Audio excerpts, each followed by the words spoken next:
Very warm welcome to one and all dear students. जैसा कि आप लोग जानते हैं कि हम अपनी पिछली क्लास में मॉरल डेवलपमेंट के बारे में पढ़ चुके हैं। तो मॉरल डेवलपमेंट में जो मेन आपका इम्पॉर्टेंट रहेगा वो रहेगा आपका आपने जो पढ़ी कोहलबर्ग की थ्योरी। तो आज हम स्टार्ट करने जा रहे हैं अपना नेक्स्ट यूनिट, क्योंकि हमारा पिछला यूनिट मतलब कंप्लीट हो चुका है और जो यूनिट 4 है वो है हमारा कॉग्निटिव एंड पर्सनालिटी डेवलपमेंट। तो आज हम पढ़ेंगे कोग्निटिव डेवलपमेंट के बारे में। जैसे आपको स्क्रीन पर शो हो रहा है कि कोग्निटिव डेवलपमेंट, तो स्टूडेंट्स इसको हिंदी में कहा जाता है संज्ञानात्मक विकास। संज्ञान मतलब हमारा ज्ञान, उसका विकास। तो छोटी क्लासेस में अगर हम बहुत छोटे बच्चे की बात करें तो हम कई बार बात करते हैं कि जब बच्चा पैदा होता है तो वो क्या होता है, बिल्कुल कोरी स्लेट की तरह होता है। तो उस समय उसका जो दिमाग होता है उसमें कोई भी बातें मतलब शामिल नहीं होती है। जैसे जैसे धीरे धीरे वो बड़ा होता है वो अपने नॉलेज में क्या करता रहता है, फर्दर एडिशन करता रहता है, जिससे उसका जो ज्ञान है वो बढ़ता है। तो संज्ञान मतलब the process by which knowledge and understanding is developed in the mind. मतलब वह प्रक्रिया जिसके द्वारा मस्तिष्क में ज्ञान और बोध का विकास होता है उसको संज्ञान और अभिज्ञान कहते हैं, और इसको इंग्लिश में कहा जाता है कोग्निशन। तो इसमें बात की कि ऐसा प्रोसेस, ऐसी प्रक्रिया जिसके द्वारा क्या हो, मस्तिष्क में जो हमारा माइंड है उसमें ज्ञान और जो हमारी अंडरस्टैंडिंग है उसका क्या हो, जो बोध है उसका क्या हो, विकास हो। अब कुछ बच्चों में अगर ये विकास नहीं हो पाता है तो कहीं ना कहीं हम मानते हैं कि वो क्या है, मतलब जो बच्चा है वो डेवलप्ड नहीं हो पा रहा है, उसकी ग्रोथ नहीं हो रही है, उसकी इंटेलिजेंस नहीं बढ़ रही है, वो जो उसको बताया जा रहा है उसको वो याद नहीं हो पाता है, तो कहीं ना कहीं वो लैग करता है। तो हमें क्या देना पड़ता है, उस पर ध्यान देना पड़ता है। अब बात आती है कि व्हाट इज़ कॉग्निशन। तो जो कॉग्निशन, जिसको हिंदी में कहेंगे संज्ञान, वो एक ऐसी टर्म है जिसको डिराइव किया है हमने लैटिन वर्ड कॉग्नो सेयर से, और which means to know and और टू रिकॉग्नाइज और टू कंसेप्चुअलाइज। तो मतलब संज्ञान, अगर हिंदी में इसको कहें, ये दो शब्दों से मिलकर बना हुआ है, एक हमारा स है और दूसरा ज्ञान। तो इसको जो स है उसको कहा जाता है किसी जो शब्द हैं उनको जोड़ना, या जो नॉलेज है उसको जोड़ना, जैसे पुरानी जानकारी को हम नई के साथ जोड़ते हैं।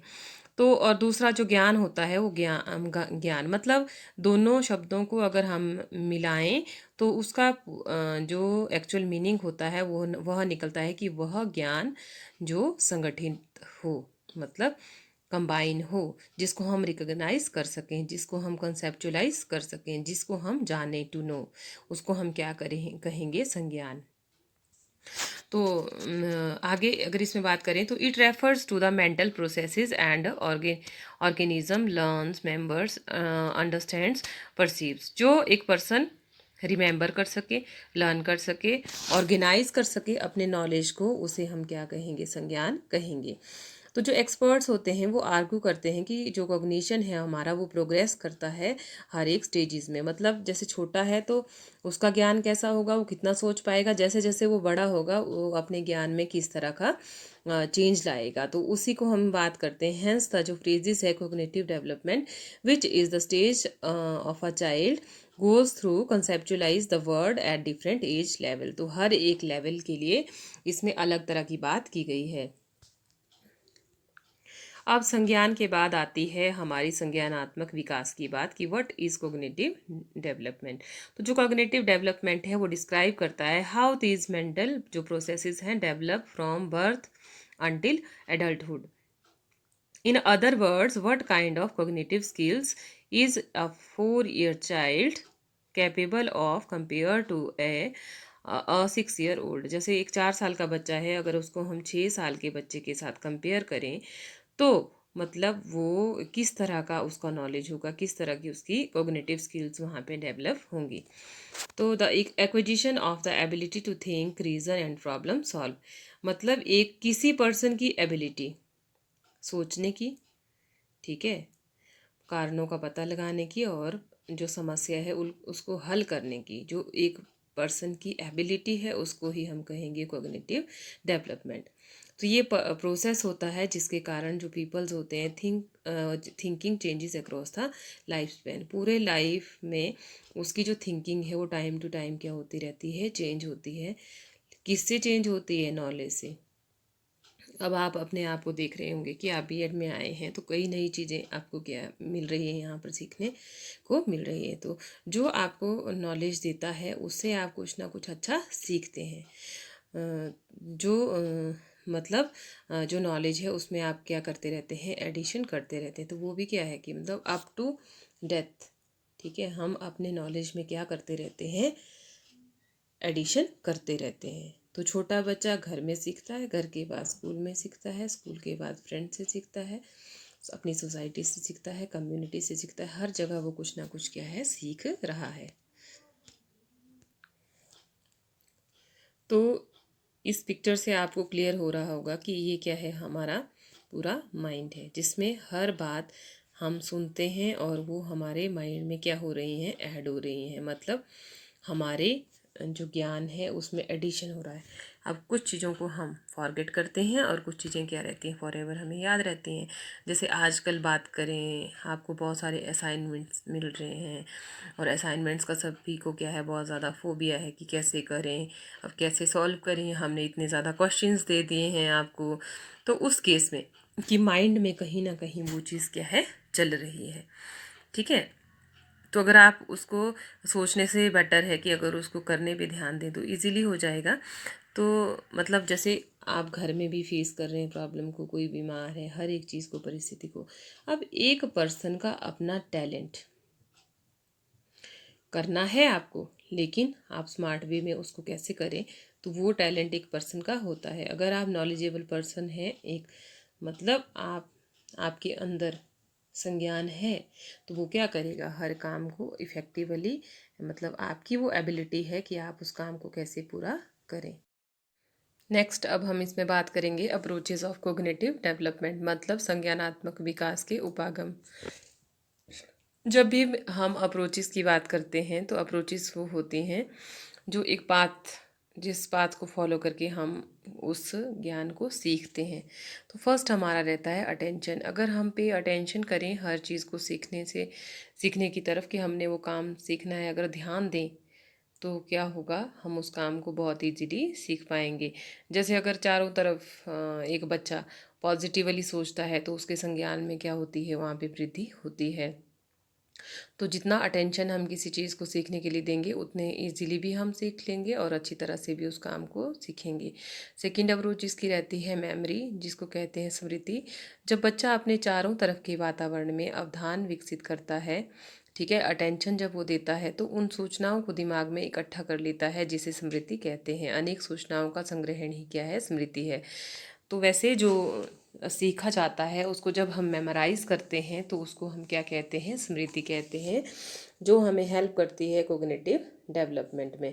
कि मैंने आपको पढ़ाया और पढ़ाने के बाद आपने उसको मेमोराइज़ किया और मेमोराइज़ करने के बाद वो आपकी क्या होता है, फिक्सेशन ऑफ माइंड में फिक्स हो जाता है। और कभी उस पर आपने बात करनी है या आपने विचार रखने हैं तो आपको नॉलेज है तो आप वहाँ पे मेमोरी जो आपने सीखा है उसको आप इम्प्लीमेंट कर सकते हो। नेक्स्ट आता है हमारा मेटाकॉग्निशन। जो हमारा मेटाकॉग्निशन है उसका मतलब होता है कि जैसे हमने जो सीखा है, ठीक है, सीखने के बाद उसको मिलाकर जो अपना नॉलेज है प्लस जो सीखा है वो उन जो नॉलेज या जो थिंग्स हैं उनको हम क्लासीफाई कर सकें, जैसे वर्गीकरण कर सकें जो भी हमने सही नॉलेज प्राप्त किया है। तो वो क्या कहलाता है, हमारा मेटाकॉग्निशन, ठीक है। कि कॉग्निशन, मेटाकॉग्निशन मतलब अपना नॉलेज उसको जोड़ा और उसके अकॉर्डिंग, जैसे बच्चों को अगर धातु और अधातु पढ़ाया जाए तो ऐसी थिंग्स वहाँ पे रखे हैं जो धातु भी हैं अधातु भी हैं। तो अगर उनको क्लासिफिकेशन करनी है उसकी, कौन धातुएं होंगी कौन अधातुएं होंगी, तो मतलब ये क्लासिफिकेशन जब हमारा नॉलेज जो हमने सीखा हो हम उसको अप्लाई करें। एक बच्चे को जब एडिशन सिखाया गया, सब्ट्रैक्शन सिखाया गया, मल्टीप्लिकेशन सिखाया गया, तो उसके बाद सीखने के बाद जब एक स्टूडेंट ने उसको अप्लाई किया रियल लाइफ में, ठीक है, डेली लाइफ में, तो वही क्या है, हमारा मेटाकॉग्निशन है। नेक्स्ट अब हम इसमें बात करेंगे characteristics of cognitive development in infancy stage.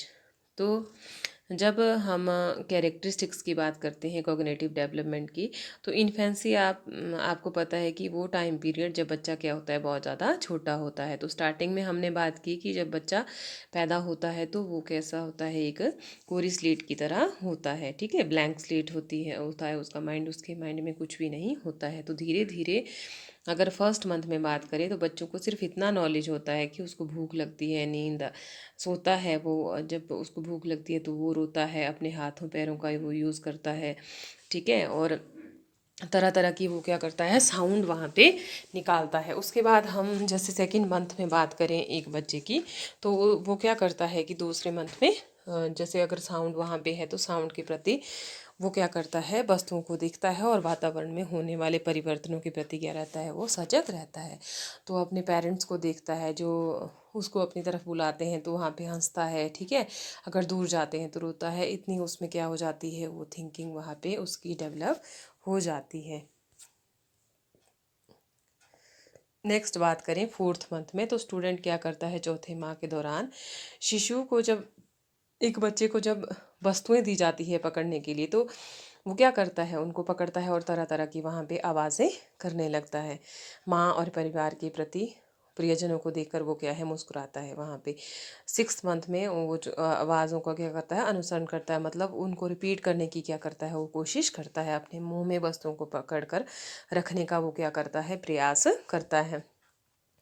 Eighth month में बच्चा क्या करता है, जो उसके इंटरेस्ट के थिंग्स होते हैं, टॉयज़ होते हैं, उनको वो दूसरों से भी छीन लेता है, ठीक है। टेंथ मंथ में उसका क्या होता है, तो ये जो हमने ये चीज़ें स्टेजेस में हर एक डेवलपमेंट में डिस्कस की, तो उस एज और उस टाइम पीरियड में मेन हम फोकस करते हैं कि उस डेवलपमेंट में क्या क्या चीज़ें आती हैं। अब नॉलेज जितना बच्चे को होगा, जो चीज़ उसको अच्छी लगेगी वो उसको पाने की कोशिश करेगा, जो नहीं अच्छी लगेगी वो उसको फेंक देगा। टेस्ट के अकॉर्डिंग भी जो उसको अच्छा लग रहा है, मतलब उसका नॉलेज, उसकी मेमोरी वहाँ पे क्या है, बढ़ रही है, उसकी जो इंटेलिजेंस है वहाँ पे क्या है, उसमें इंक्रीज़ हो रहा है।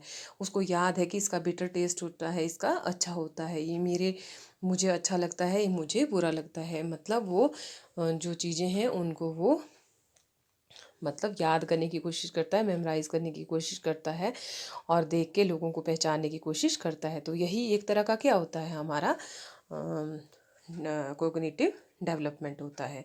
अब फर्स्ट ईयर में बात करें तो क्या करता है, वो वर्ड भी बोलता है, बच्चा चलता भी है और ज़्यादा, एक से ज़्यादा पर्सन के मतलब बहुत सारे पर्सन के कांटेक्ट में भी वो आता है और उनको फॉलो करने की क्या करता है, वो कोशिश करता है। सेकंड ईयर में क्या करता है बच्चा, दो या तीन मतलब वाक्य बोलना स्टार्ट कर देता है, चाहे तोतलेपन में वो बोलता है, जब उसको कहते हैं आपकी नोज़ कहाँ है, आइज़ कहाँ है, ईयर्स कहाँ है, वो क्या है, बताता है। चाहे उसने क्रैमिंग ही की है लेकिन वो क्या करता है, कोशिश करता है उसको बताने की। अब थर्ड ईयर में बच्चा क्या करता है, 5 से 7 शब्दों का एक वाक्य बना लेता है और संख्याओं को क्या लगता है, दोहराने लगता है। और फोर्थ ईयर में बच्चा क्या है, छोटे बड़े को समझने लगता है कि ये छोटा है, ये बड़ा है, और मतलब अगर उसको कुछ याद करने के लिए दिया जाए तो वो क्या कर लेता है, वहाँ पे उसको याद।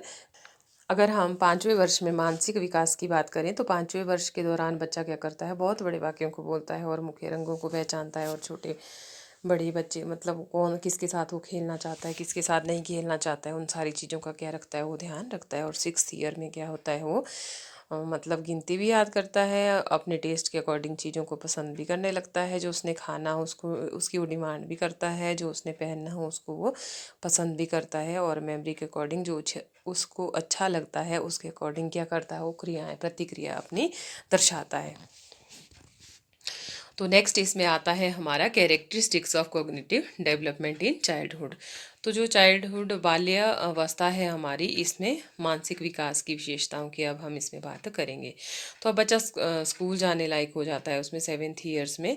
तो 7th ईयर्स के दौरान बालक क्या करता है, छोटी छोटी घटनाओं का वर्णन कर लेता है और वस्तुओं में समानताएं और अंतर स्पष्ट करता है, और उसको जो सिंपल लगता है या डिफ़िकल्ट है उनको क्या करता है, वो क्लैरिफाई करने की और वहाँ पे खोजने की क्या करता है, कोशिश करता है, काम काम करने की क्या करता है, कोशिश करता है समझने की, जो उसको पढ़ाया जाता है उसको वो को रिलेट कर पाता है। जैसे स्कूल में जाता है वहाँ चीज़ें सिखाई जाती है, तो घर में भी उनको क्या करता है, जैसे प्रेयर करवाते हैं, मॉर्निंग असेंबली करवाते हैं, तो वहाँ पे वो सुनता है, लेकिन घर में आके उसी चीज़ को क्या करता है, वो रिपीट करता है। कई बार वो टीचर्स को क्या है, कॉपी करता है कि मेरे टीचर ऐसे पढ़ाते हैं, ये बोलते हैं, तो घर में उन चीज़ों को क्या है, वो बोलने की कोशिश करता है। तो 8th ईयर में वो बच्चा क्या करता है, छोटी छोटी कविताएं कहानियाँ याद कर लेता है और अपने ढंग से उनको बोलने की कोशिश करता है। जो टीचर उसको अच्छा नहीं लगता है तो वो उल्टी कहानियाँ भी बना देता है, टीचर के नाम भी रखता है, ठीक है। लेकिन जो अच्छा लगता है उसको बहुत प्यार भी करता है, उनके लिए फ़ाइट भी कर सकता है। और जो उसके टीचर ने पढ़ाया रॉन्ग भी पढ़ाया है तो उसको भी वो उस पर भी वो बोल सकता है कि वो राइट है, आप क्या हो, रॉन्ग हो। मतलब उनको वो अपने अकॉर्डिंग में माइंड में बिठा लेता है उन चीज़ों को, और अपने में एक एबिलिटी वो डेवलप करता है आंसर करने की। उसके बाद 9th ईयर्स में बात करें तो बालक क्या है, जैसे स्टार्टिंग में उसको होता है कि अगर उसको बोलें कि परसों स्कूल जाना है तो उसके माइंड में होता है परसों, परसों कल, परसों या चौथ, मंडे है, मतलब आफ्टर 1 डे है, वो चीज़ें उनको उसको क्लियर नहीं होती है। पर धीरे धीरे क्या होता है, वो जो डेज़ की बात करें हम, हाँ, डेट्स की बात करें हम, ईयर्स की बात करें, वो क्या होता है, वो उनको वो समझने की कोशिश करता है वहाँ पे। तो माइंड है तब वो सोचेगा, कॉग्निटिव डेवलपमेंट हो रहा है तब वो उन चीज़ों को समझने की वहाँ पे क्या करेगा, कोशिश करेगा, अदरवाइज़ वो कुछ भी नहीं कर पाएगा। नेक्स्ट अगर हम इसमें बात करें 10th ईयर्स में, तो मेंटल लेवल उसका क्या है, बच्चे का बढ़ जाता है। और बालक क्या करता है, जैसे अपने अकॉर्डिंग, जैसे काम को कोई करना है तो वो क्या करता है, मतलब जैसे यहाँ पे दिया हुआ है कि इस वर्ष में अवस्था में बालक द्रुत गति से बोलने लगता है। मतलब कि वो वहाँ पे पढ़ाया, जैसे कोई टीचर उसको पढ़ाए तो अगर उसको वो आता है तो वहाँ पे वो उसका दूसरा आंसर देने की क्या करता है, कोशिश, उसकी सर आप ऐसे बता रहे हो लेकिन मैंने ऐसे सुना है, अपने आंसर को भी क्या है वो बताने की कोशिश वहाँ पे करता है। तो ऑब्जर्व भी करता है और लॉजिकल रीजनिंग के अकॉर्डिंग वो आंसर देने की क्या करता है, कोशिश करता है। अगर टीचर पूछे कि कैसे बताया आपने, तो वो एकदम से आंसर करेगा कि मैंने ऐसा सुना है, या मुझे आता है, या मैं सही हूँ, आई एम राइट या रॉन्ग, इस तरह से वो बोल सकता है। और 11th ईयर्स में अगर बात करें उसके मेंटल लेवल की, तो उसकी जो मतलब एक्साइटमेंट होती है या उसकी डिज़ायर होती है या कुछ वो जानना चाहता है वहाँ पे, तो वो क्या करता है, साइंटिफिक वे में वहाँ पे बोलने की वो कोशिश भी करता है, और अपने ढंग से चीज़ों को तोड़ने की, जोड़ने की वो क्या करता है, वहाँ पे कोशिश करता है। वो आंसर अपने ढंग से करना चाहता है कि मैं ये भी बोलना चाहता हूँ, मैं इस ढंग से करूँगा। अगर कोई ऐसी इंडिपेंडेंट एक्टिविटी यहाँ पे बच्चों को दी जाए तो वो क्या करेगा, उसमें अपना 100% देने की क्या करेगा, कोशिश करेगा, क्योंकि मेंटली वो क्या हो रहा है, वहाँ पे डेवलप हो रहा है। अगर हम 12th ईयर में बात करें, 12वें वर्ष के दौरान बालिका जो लड़के होते हैं या जो लड़कियां होती हैं, उनमें क्या होता है, काफ़ी योग्यताएं उनमें डेवलप हो जाती हैं मेंटल लेवल, और उसमें मतलब इस दौरान क्या होता है, जो उनकी मतलब हमारे जो सेंसरी ऑर्गन हैं वो क्या हो जाते हैं, मैच्योर हो जाते हैं। और उस दौरान तो हमारा जो इनर और आउटर जो हमारा आउटलुक होता है चीज़ों को देखने का, समझने का, पढ़ने का, उसमें क्या होती है, बहुत ज़्यादा क्वालिटीज़ क्या हो जाती हैं, वहाँ पे डेवलप हो जाती हैं। तो नेक्स्ट अब हम इसमें बात करेंगे characteristics of cognitive development in adolescence, मतलब किशोरावस्था में मानसिक विकास की विशेषताएं।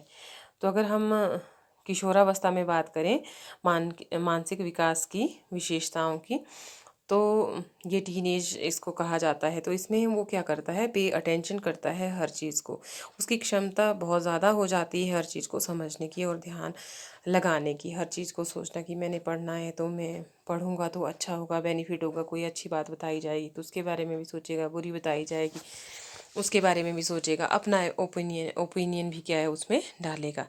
और कॉग्निटिव फ्रीडम वो चाहता है कि उसको मानसिक क्या हो, स्वतंत्रता हो। जैसे कि कोई टीचर जब कहता है कि जो मैंने करवाया है उसको कीजिए, तो ये क्या होता है, बहुत रॉन्ग होता है उसके लिए। वो चाहता है कि कॉग्निटिव फ्रीडम होगी, यार मैं ऐसे ही इस चीज़ का आंसर क्यों करूँ, मैं चाहता हूँ कि ऐसे आंसर करूँ। उसके मन में बहुत ज़्यादा यहाँ पे विचार होते हैं, उसकी बहुत इच्छाएं होती हैं, जब उनको एक्सप्रेस करने वहाँ पे दिया जाता है तो वो क्या करता है, वहाँ पे बहुत ज़्यादा डेवलपमेंट कर पाता है। अगर नहीं दिया जाता है तो कहीं ना कहीं वो दूसरे बच्चों से पीछे रह जाता है।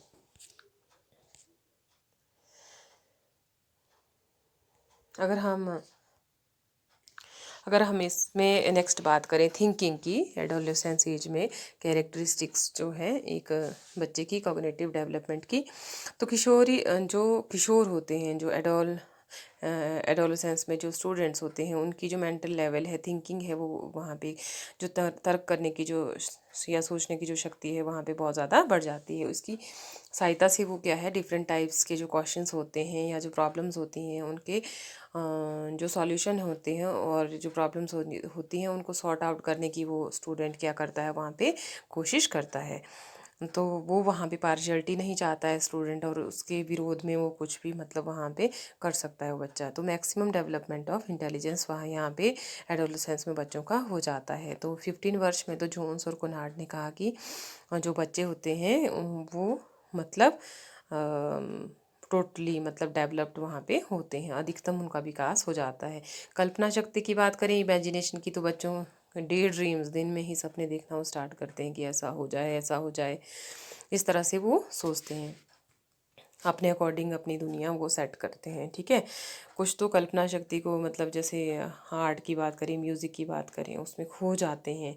ठीक है, तो जो जो स्टडीज़ ये कहती हैं कि बालकों की अपेक्षा जो बालिकाएं होती, जो लड़कियां होती हैं, उनकी कल्पना शक्ति क्या होती है, अधिक होती है। बट ये फिक्सेशन तो नहीं है, ये वेरी कर सकता है पर्सन टू पर्सन। नेक्स्ट है डिफरेंस इन इंटरेस्ट। इसमें बहुत सारी चीज़ें देखी जाती है कि जो गेम्स होती हैं बॉयज़ की अलग होती हैं, गर्ल्स की अलग होती हैं। कुछ गर्ल्स को बॉयज़ के गेम्स का शौक़ होता है और कुछ बॉयज़ को एक्टिविटी जो गर्ल्स की होती है उनका इंटरेस्ट होता है। तो मैक्सिमम होता है जैसे बॉयज़ जो होते हैं उनको शौक़ होता है मतलब ऐसे कॉन्सेप्ट जैसे आर्मीज़, पुलिस या इस तरह की फील्ड का, स्पोर्ट्स का। और जो गर्ल्स होती हैं उनको इंटरेस्ट होता है जैसे मान लीजिए अपना ड्रेसिंग सेंस का, डांसिंग का, म्यूज़िक का। कुछ एक चीज़ें हम यहाँ पे इस बारे में देख सकते हैं। अगर कॉग्निटिव कैपेसिटीज़ की बात करें तो सोचने और समझने की, विचार करने की, डिफरेंस करने की, प्रॉब्लम को सॉल्व करने की जो कैपेसिटी होती है वो क्या होती है, स्टूडेंट्स में काफ़ी डेवलप हो जाती है वहाँ पे। और अपने अकॉर्डिंग वो क्या करते हैं, आंसर करते हैं। कई बच्चों की रोट लर्निंग इतनी अच्छी होती है कि वो हर एक आंसर को बहुत अच्छे से मतलब अपने अकॉर्डिंग, जैसे रोट लर्निंग, रट्टा मार के उसको याद करने की आदत होती है। कई बार तो वो मैथ्स के क्वेश्चंस में भी रट्टा मार के एज इट इज़ लिख देता है। तो मतलब कॉग्निशन अच्छा है लेकिन अंडरस्टैंडिंग अच्छी ना होने के बावजूद उसने वो लिखा। तो ये भी एक तरह की क्या होती है, कैपेसिटी होती है। अगर उन बच्चों को समझाया जाए तो वो बेटर बन जाते हैं, अगर नहीं समझाया जाए तो कहीं ना कहीं वो लैग कर जाते हैं और अंडरस्टैंडिंग उनकी धीरे धीरे वहाँ पे कम होती है। और हाँ, तो अगर वहाँ पे देखा जाए कि बच्चा आंसर तो कर रहा है बट उससे रिलेटेड क्वेश्चन ना पूछे जाएँ तो कहीं ना कहीं वो पीछे रह सकता है। उसके बाद रीजनिंग की बात करें तो रीजनिंग, तर्क शक्ति डेवलप हो जाती है। अगर कोग्निटिव जो डेवलपमेंट है वहाँ पे अच्छा है तो रीजनिंग बच्चा बहुत अच्छे से वहाँ पे करता है। तो ये कुछ एक कैरेक्टरिस्टिक्स थी आपकी एडोलेसेंस एज की, इन्फेंसी एज की और आपकी चाइल्डहुड एज की जो हमने यहाँ पे डिस्कस की। तो यहाँ से क्वेश्चन पूछा भी जा सकता है आपका एग्ज़ाम में। कुछ एक मैंने बताई और कुछ एक अपने अकॉर्डिंग आपने क्या करनी है यहाँ पे एक्सप्लेन करना है इसको। तो नेक्स्ट हम इसमें बात करेंगे factors affecting cognitive development of children, मतलब बालकों के संज्ञानात्मक विकास को प्रभावित करने वाले कारक। तो बहुत सारे कारक होते हैं जो क्या करते हैं, संज्ञानात्मक जो विकास है उसको प्रभावित करते हैं। तो फर्स्ट हमारा आता है हेरिडिटी। तो हेरिडिटी जो वंशानुक्रम है, तो थॉर्नडाइक ने अपनी स्टडीज़ में और शिवी जंगर ने अपनी स्टडीज़ में कहा कि जो बच्चे होते हैं कुछ गुण उनको क्या आते हैं, पेरेंटल उनमें ट्रांसफ़र होते हैं, जिनके कारण वो क्या करते हैं कि बहुत जल्दी किसी चीज़ को सीख जाते हैं। तो इन्होंने कहा कि किसी व्यक्ति का उससे अधिक विकास नहीं हो सकता है जितना कि उसका वंशानुक्रम संभव बनाता है। जितना हमारा दिमाग सेटअप वहाँ पे होगा, तो इन्होंने अपनी स्टडीज़ में बताया कि जितना हमारा दिमाग है उसके अकॉर्डिंग हम क्या है चीज़ों को बहुत जल्दी कर भी लेते हैं। और कई क्या होते हैं कि याद करने में थोड़ा सा क्या होते हैं, पुअर होते हैं, उनको टाइम लगता है लेकिन वो वहाँ पे करते हैं। तो ये हमें कहाँ से मिलता है, हमारी हेरिडिटी से मिलता है। ठीक है, तो इन्होंने जब भी कोई चीज़, कोई कॉन्सेप्ट कोई बोला जाता है तो उस पर डिफरेंट टाइप्स की रिसर्चेज होती हैं जिसके अकॉर्डिंग कोई पर्सन क्या करता है वहाँ पे आंसर करता है। तो इन्होंने जब स्टडीज़ की तो इन्होंने ये पाया कि जो कुछ चीज़ें होती हैं, जितना हम डेवलप्ड हैं उसके अकॉर्डिंग ही हम किसी चीज़ का आंसर करें। सेकंड आता है हमारा फैमिली एनवायरनमेंट। तो जैसी फैमिली वैसे जैसी फैमिली और वहाँ पे जैसे सिखाया जाए बच्चों का उतना ही मानसिक विकास होना क्या होता है, संभव होता है। अगर पेरेंट्स और फैमिली का एनवायरनमेंट ऐसा है कि वहाँ पे हम फालतू की गॉसिप में अपना टाइम वेस्ट करें तो कहीं ना कहीं बच्चा लैग कर जाता है अपने कॉग्निटिव डेवलपमेंट में। और जितने लोगों के कांटेक्ट में आता है कॉग्निटिव उसका डेवलपमेंट ज़्यादा होता है, चीज़ों को देखता है, वो सीखता है वहाँ पे और अपने अकॉर्डिंग वो एक्सप्लेन करता है, दूसरों के नॉलेज को वो ऐड करता है उसमें। तो कॉग्निटिव डेवलपमेंट क्या होता है, बहुत ज़्यादा फ़र्क पड़ता है फैमिली एनवायरनमेंट का। उसके बाद नेक्स्ट आता है मैच्योरेशन, मैच्योरिटी। जितना जितना बच्चा बड़ा होता है वो नॉलेज में भी गेन करता है और चीज़ों को अपने अकॉर्डिंग आंसर करने की भी क्या करता है, वहाँ पे कोशिश करता है। मैच्योरिटी बहुत बड़ा इफेक्ट डालती है हमारे कॉग्निटिव डेवलपमेंट। जितना मैच्योर होगा उतना वो इजीली समझ भी पाएगा और चीज़ों को एक्सप्लेन भी करेगा। नेक्स्ट हमारा आता है social status of the family. अब जितने थिंग्स या जितनी फैसिलिटीज़ हमें हमारी फैमिली प्रोवाइड करेगी उसके अकॉर्डिंग हम क्या करेंगे, अपनी लाइफ में आगे बढ़ेंगे। जैसे आपने देखा होगा कि बच्चा स्टार्टिंग में वीक है, अगर उसको ट्रेनिंग जब एक स्टूडेंट ने करनी होती है तो उस टाइम हमें किस चीज़ की ज़रूरत पड़ती है, खासकर जो हमारा social status of the family.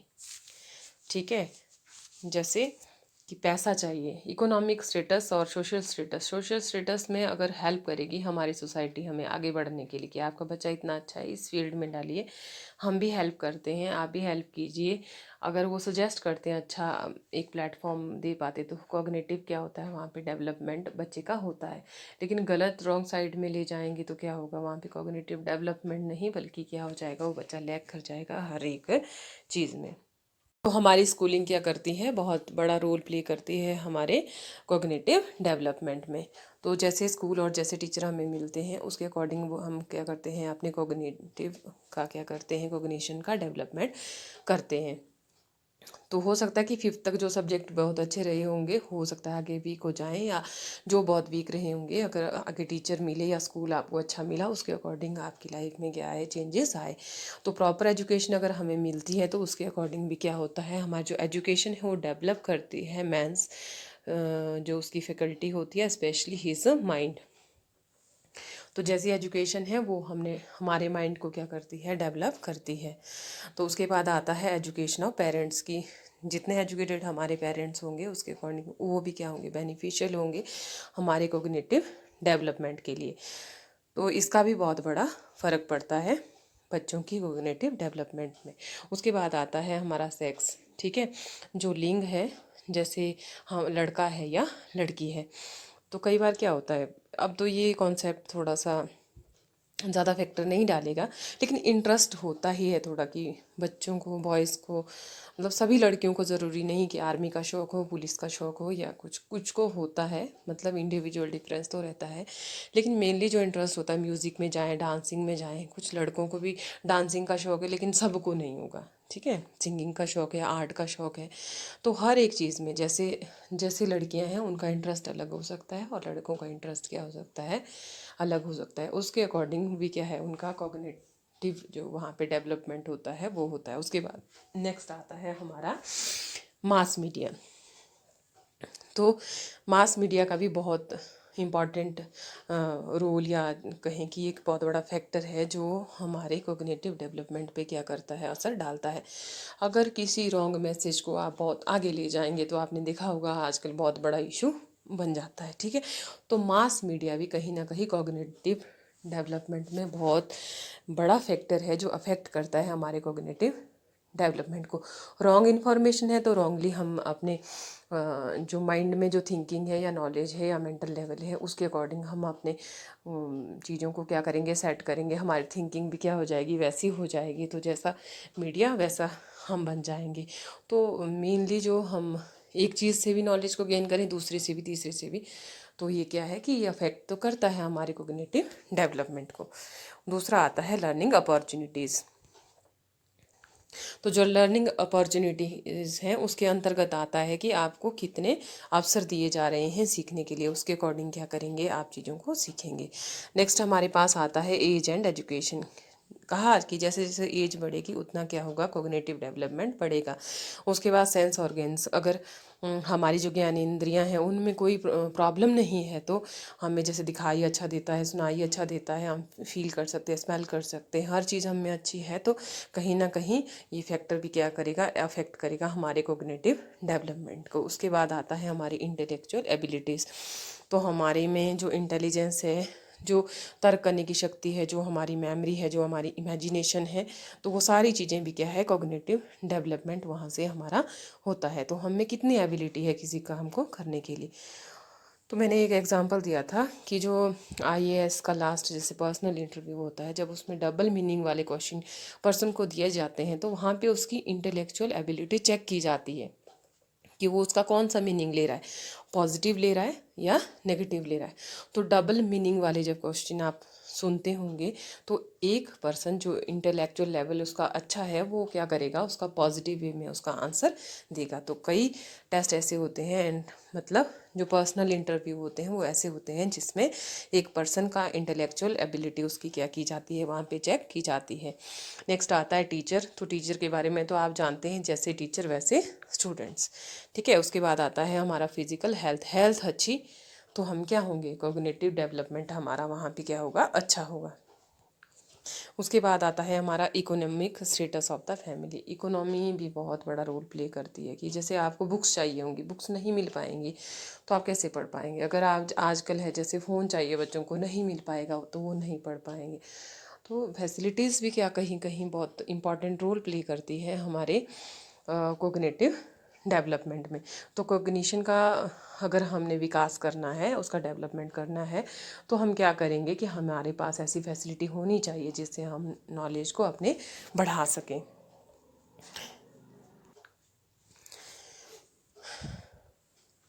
Dear students, आज के लेक्चर में बस इतना ही। मुझे आपसे ये पूछना था कि मैं जब आपको पढ़ाती हूँ ऑनलाइन तो मैं थोड़ा सा फास्ट बोलती हूँ, ठीक है, बहुत स्पीड में बोलती हूँ। तो अगर आपको मेरा लेक्चर समझ नहीं आ रहा है तो प्लीज़ ग्रुप में तो मत आप मैसेज कीजिएगा, लेकिन आप मुझे पर्सनली मेरे व्हाट्सएप नंबर पे मैसेज कर सकते हो। अगर आपको कोई प्रॉब्लम आ रही है, कोई चीज़ समझ नहीं आ रही है, या थोड़ा मेरे बोलने से रिलेटेड या समझाने से रिलेटेड कोई प्रॉब्लम हो तो प्लीज़ मुझे ज़रूर बताएं, क्योंकि मैं चाहती हूँ कि मेरे बच्चे सारे, जो मेरा सब्जेक्ट है चाइल्डहुड एंड डेवलपमेंट ईयर्स, इसमें बहुत अच्छे मार्क्स लें, बहुत अच्छे मार्क्स से पास हों, ठीक है। और जो भी मैं आप लोगों के लिए जितना कर पाऊँ मैं करना चाहती हूँ। ऐसा ना हो कि कोरोना का बहाना लेके आप पेरेंट्स को थोड़ा सा मतलब नाराज़ करें या मुझे नाराज़ करें, मैं ये नहीं चाहती हूँ। तो आपने असाइनमेंट्स जैसे करने हैं वैसे कीजिए, मुझे कोई प्रॉब्लम नहीं है। और लेकिन अगर आपको समझ नहीं आ रहा है तो प्लीज़ मुझे बताएं। दूसरा बात मुझे और बतानी थी, 20 तक हमने अपना सिलेबस करना है कंप्लीट, और उसके बाद जो स्ट्रैटेजी रहेगी हमारे, आपके एग्ज़ाम होने वाले हैं, ठीक है। 26 के बाद आपके इंस्टेंटली कभी भी एग्ज़ाम हो सकते हैं, ठीक है। तो एग्ज़ाम में मेरी जो मार्किंग रहती है थोड़ी सी बहुत स्ट्रिक्ट रहती है, तो प्लीज़ आप स्टडी कीजिए, आजकल खूब मेहनत कीजिए और अच्छे मार्क्स लेने की क्या करनी है, कोशिश करनी है। और आपने रीअपियर नहीं लानी है किसी भी पेपर में, ठीक है। तो मैं तो अपने पेपर के अकॉर्डिंग कहूँगी, तो मैं नहीं चाहती आपने किसी भी सब्जेक्ट को लाइटली नहीं लेना है, क्योंकि प्रीवियस में भी बच्चों को इसमें सफ़र करना पड़ता है भी, ठीक है। तो ध्यान रखें। थैंक्स फॉर वॉचिंग, ठीक है। अगर कोई सजेशन हो तो प्लीज़ मुझे पर्सनली मैसेज करें। Thank you.